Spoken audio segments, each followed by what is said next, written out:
This is part of a movie made in 1933. It showed how the beginnings of the California Packing Corporation were rooted deep in the history of California itself. It's an appropriate beginning to this review of 50 years of Calpak history.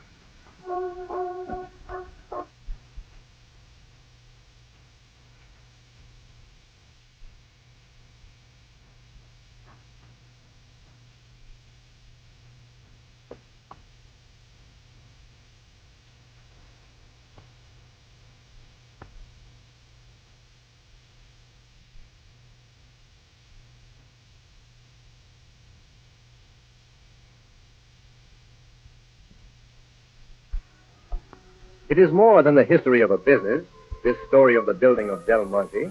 Its name is descended from the romantic era of Spanish California. Its beginnings were laid in the days of gold. Beside the blue Pacific, on the western fringe of our continent, lies a land of almost legendary abundance, California, a land of curving shore and rugged promontory, a land of flower-decked hills and smiling valleys, of golden sunshine and deep, fertile soils. Into this favored country, a century and a half ago, came the missionaries from Spain, bringing with them not only a burning zeal to spread the faith, but a rich store of horticultural knowledge. They set out gardens and tiny orchards, filled with plants and trees laboriously brought from distant Spain. As the years rolled on, more missions rose against those sunny hillsides. Carmel they built in the shadow of Kings Mountain, close by a spot they called Del Monte. It is this Del Monte that has furnished a name typifying the romance of a past that is ever present in the business of today. There followed years of peace in this pleasant land. A gracious, leisurely civilization took root and flourished. Then suddenly, in the spring of '49, across this peaceful scene, there burst from the Sierras a thrilling cry. Gold! With magic wings, the word spread eastward to a nation still teeming with the pioneering spirit. Huge caravans, hastily organized, set out on that mad quest that was to make history and create a new nation. Between them and their distant goal stretched untold miles of trackless wilderness. Before them lay months of weary journey, beset by hardships, which might well have daunted men of lesser breed. Great rivers, unmapped, unbridged, flung barriers of turbulent water across their pathway. Sheer canyon walls challenged their passage, delaying them through precious days and weeks, but never stopping them, never daunting the matchless courage of those pioneers. Finally, the golden land of promise, the El Dorado of their dreams. Towns sprang into being overnight, filled with turbulent throngs of gold seekers. Gold was king. Today, little remains to tell us of those stirring times. Only a few half-forgotten mining camps, their straggling buildings crumbling slowly into ruin. Yet out of that dauntless spirit of '49 emerged a group of sober-minded men and women who, when the glittering tide of gold had ebbed, turned their faces toward the fair valleys below and the more lasting wealth which lay waiting there for the touch of man to bring it into being. This was how the California canning industry was born, as seen through the eyes of Calpak cameramen many years ago.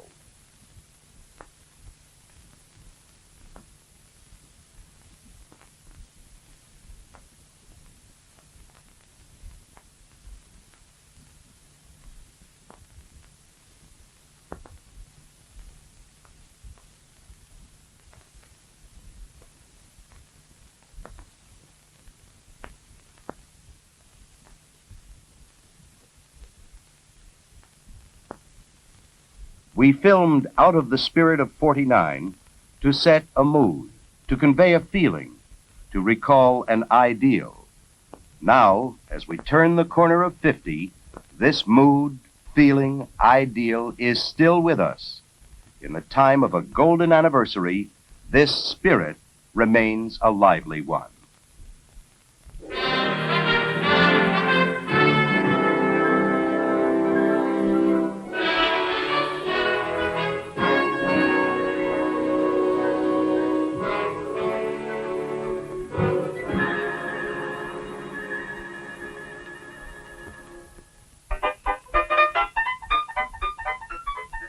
"50-year-old companies are sort of like people. They tend to reminisce. So let's go back before the days of the talkies, back to an old flicker that came on the scene about the same year as Calpak. In the style of its day, the old film tells its story as a melodrama. Among its stirring scenes are the first films ever made of harvesting asparagus with real horsepower.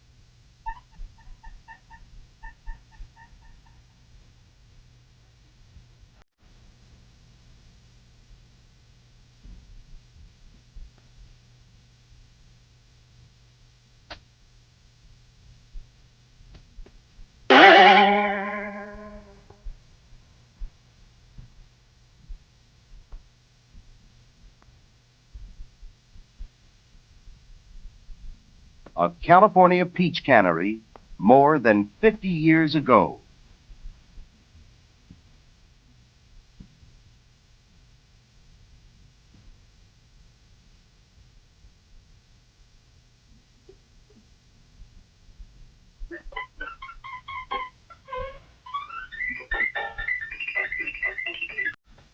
A marriage is blessed with issue.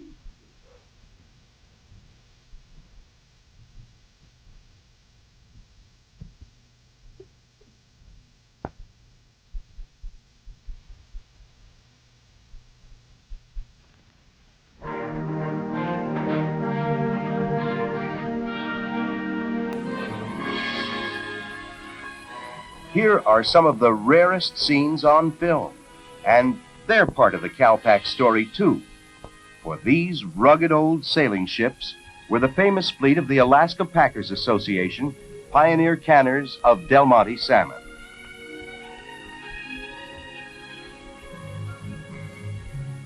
They took on board everything they needed for putting up the salmon pack during the brief Alaskan summer. Money for the payroll, much of the machinery, the men, and the food to feed them, including pigs.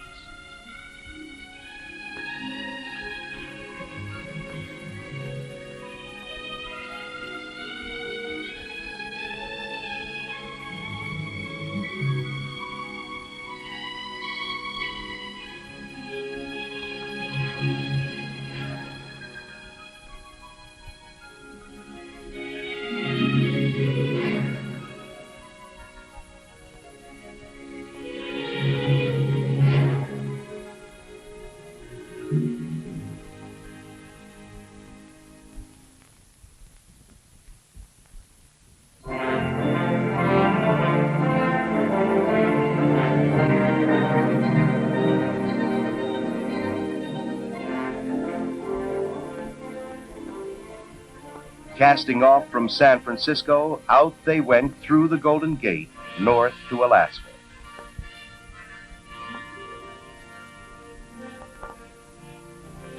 When summer ended and the Arctic winds grew colder, back they'd come with the season's pack in their holds.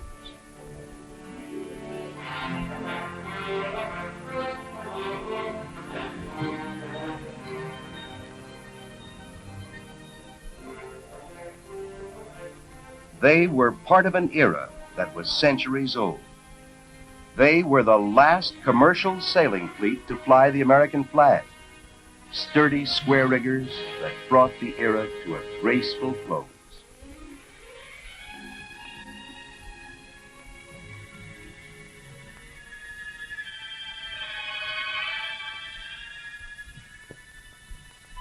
On the shores of the Bering Sea itself, the bleak canneries waited. Not until the sailing ships arrived could a wheel be turned. This was the Alaska of many years ago. But Calpak cameramen were on the scene, filming the men who fished for Del Monte salmon from Alaska, many decades ago, even as today. The fishing boats were towed out toward the fishing grounds.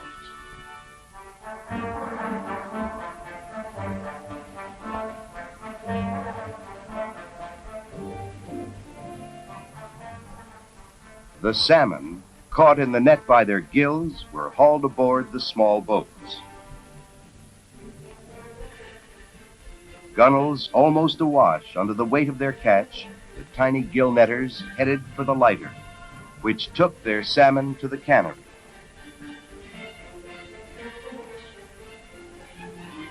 Meanwhile, from the fields and orchards of California came still another Del Monte film, Sunshine Gatherers, released in movie houses all over the country.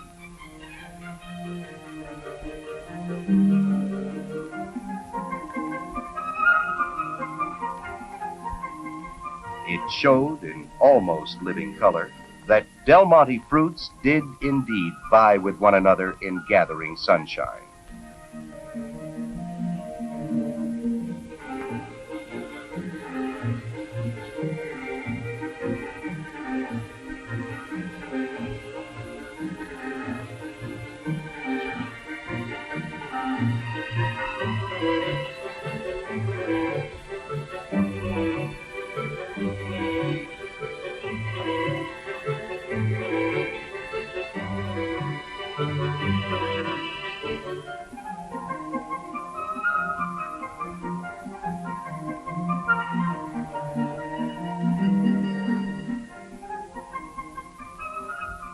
This Garden of Eden today would be surrounded by veritable subdivisions and freeways. But this was when both California and Calpak were very young. And fruit was spread under the sun in acres of drying yards.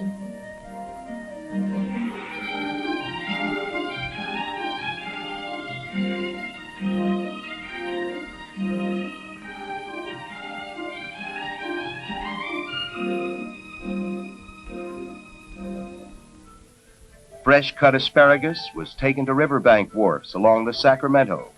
Barges hauled it downstream to the canneries.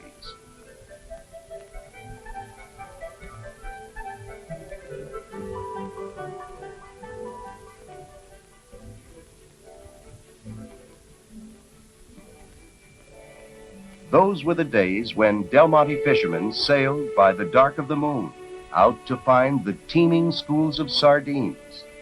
These rare scenes show a page of Calpak and California history that closed, perhaps forever, when the sardines mysteriously vanished from California's coastal waters.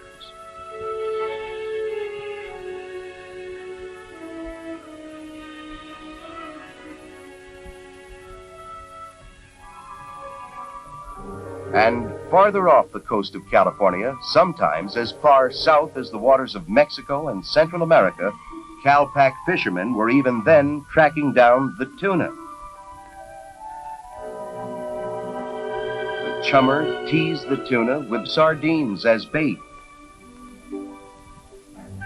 Using a feathered lure with a barbless hook, the fishermen needed muscle.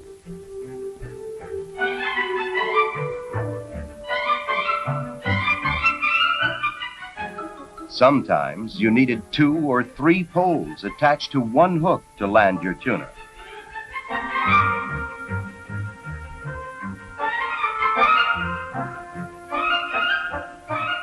The size of a tuna was measured by the number of poles it took to haul him aboard.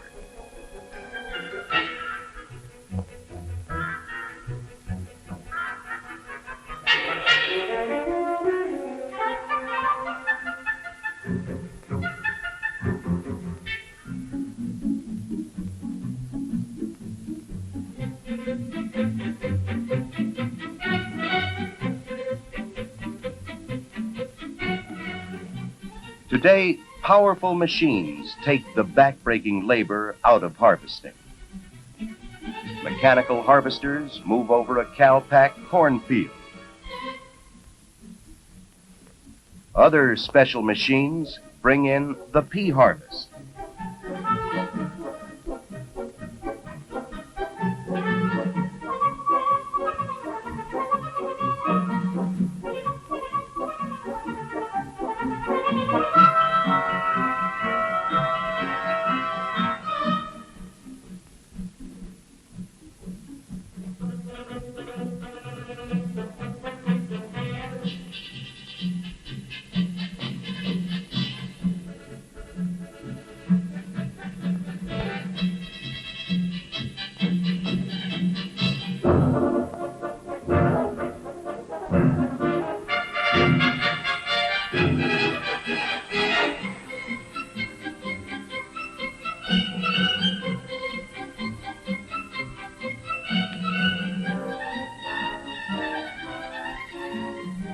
Gigantic boom harvesters in Calpak's Hawaiian pineapple fields.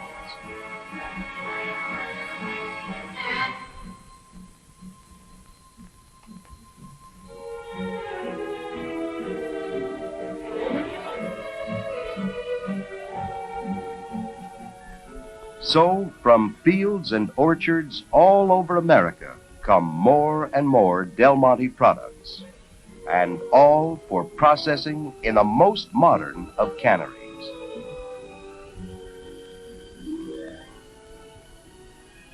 From out of that spirit, the spirit of '49, we grew. The past is more than a memory. It's a backdrop for today and a prologue for tomorrow. Now, in every part of America, producing in lands that border every sea, selling in nations around the world, California Packing Corporation and its Del Monte brand still promising youngsters at 50.